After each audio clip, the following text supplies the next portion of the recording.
Hi, this is Travis with Backwoods Adventure Junkies. Hey, I'm glad you guys are with us. So excited. Today we're headed back to the White River National Forest. It's been about 5 years since we've been there. What an amazing place. There's so many things to do and explore. Hope you enjoy the ride.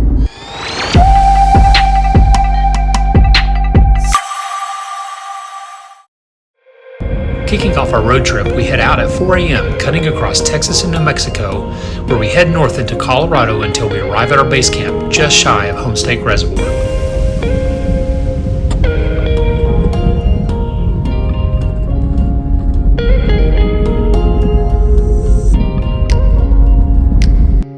This area of the White River National Forest is very scenic and is popular for camping, fishing, four-wheel driving, and hiking. There are trail systems scattered all throughout this part of the mountain range. You could spend the better part of a year trying to explore them all. A couple of the more popular trails are the Missouri Lakes Trail and the Fancy Lakes Trail. Today we are going to tackle Missouri Lakes Trail.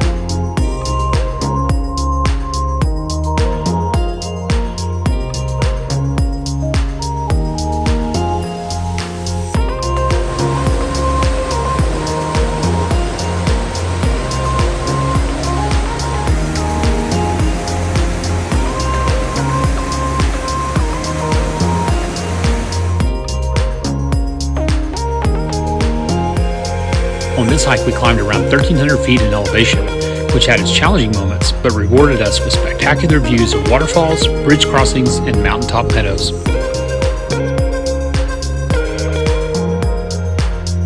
If you've never seen the aftermath of an avalanche in person, it's hard to understand the devastation it creates. What was once a mountainside forest is now an entire valley filled with downed trees. Just past the valley of dead trees, the path became snow-covered and not passable without snowshoes. We snapped a few good photos and headed back down the mountain.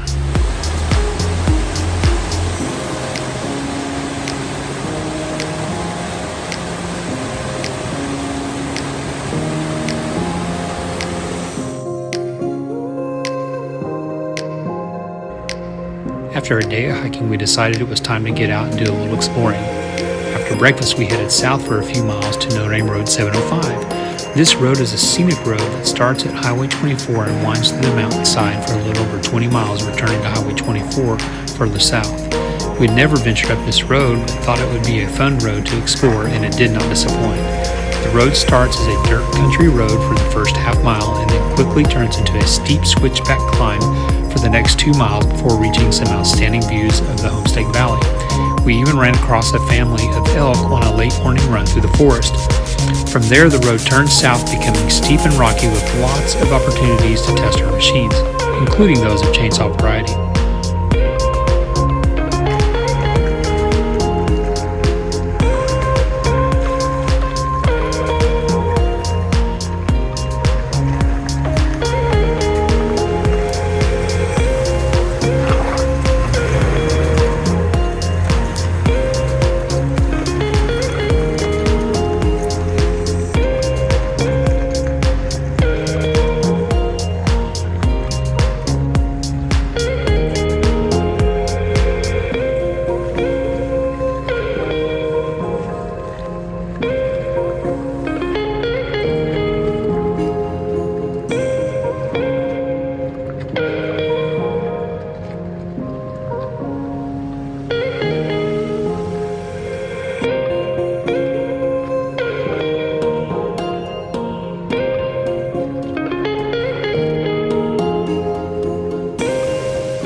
really see how steep this is. No.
You look pretty good. That boulder right in front of you is smaller than the one that you went over on the last hill.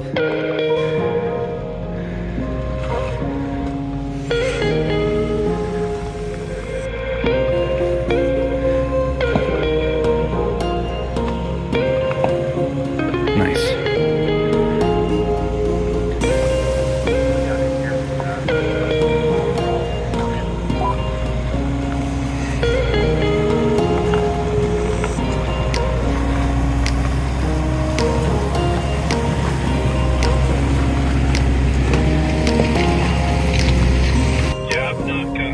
Control or anything on. I do have A-track activated. That's going to help me if I articulate much, but so far I haven't had to do that.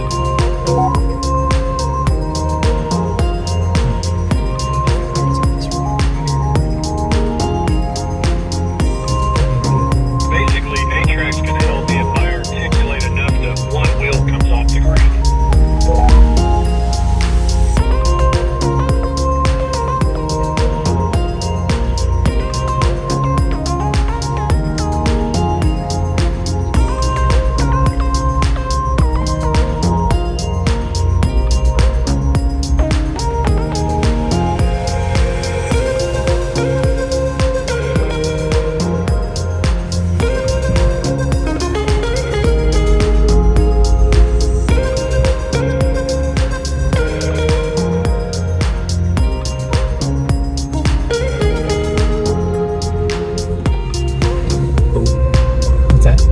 There's a bunch of debris up there. Killing me small. I'll clear it.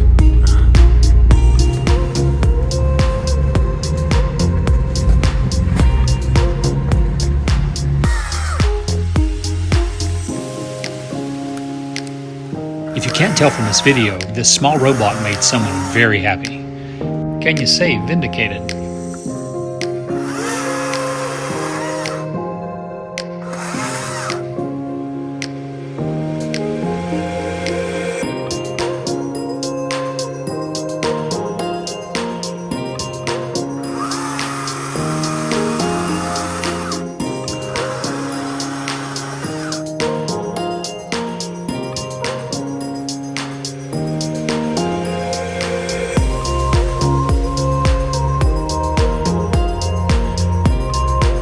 Normally this time of year we don't encounter large amounts of snow, but found a small roadblock we had to deal with to continue on to what became one of the best views of the whole trip.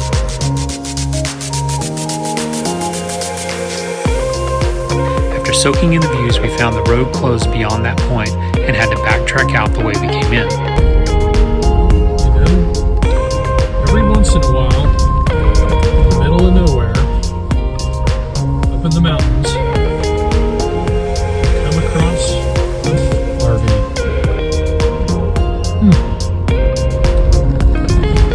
What's going on there? Typically the last thing you want to do on a trip is catch a bug, but we caught it.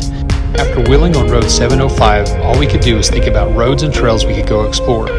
We headed out after a quick breakfast and started by exploring Missouri Creek Road that leads to the Brady Lake Trailhead.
McAllister Gulch Road is a rough four-wheel drive road that requires a high-clearance vehicle and boasts some spectacular views. Unfortunately for us, we found out the road was closed about 2 miles into the journey and required us to turn around. A sign at the beginning of the road would have been nice. Guys, this is pretty. We just started this trail and we've already hit a dead end, having to turn around. They've got the road closed for some reason.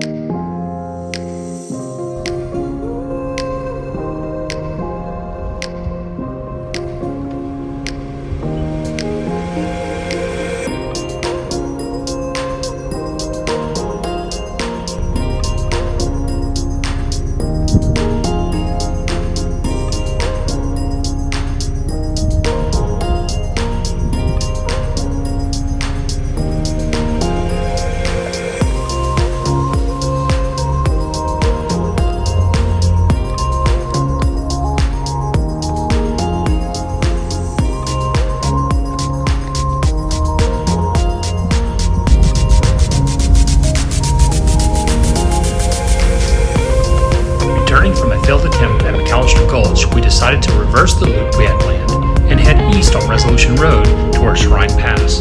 This route is relatively flat but rocky as it follows the creek up to Ptarmigan Pass.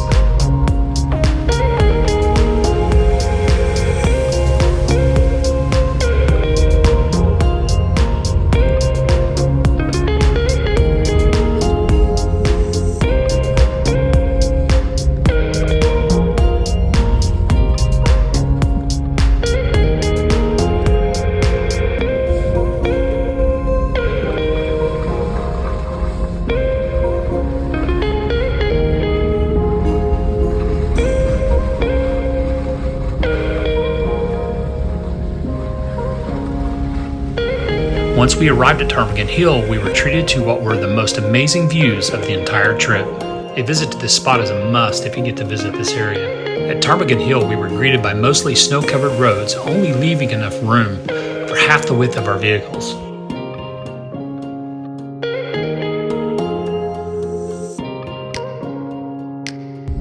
Satisfied with the views from the beautiful landscapes, we broke to head back to camp to organize for our departure and relax around the campfire with a delicious meal for dinner.